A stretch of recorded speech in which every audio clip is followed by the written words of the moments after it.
Magandang araw po. Ako po si Joselito Cruz, taga Pampanga.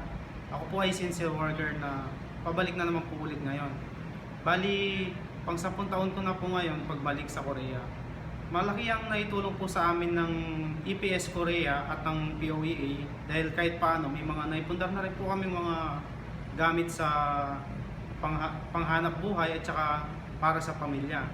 Malaki po ang naitulong sa amin ng EPS Korea dahil sa POEA. Kung kaya ngayon po yung pagbalik namin ay tinanggap uli namin yung pangalawang kontrata.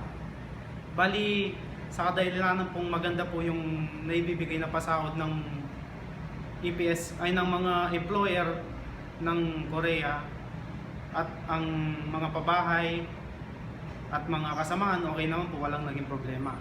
Kaya sa uulitin po, nagpapasalamat po ako sa EPS at sa POEA. Maraming salamat po.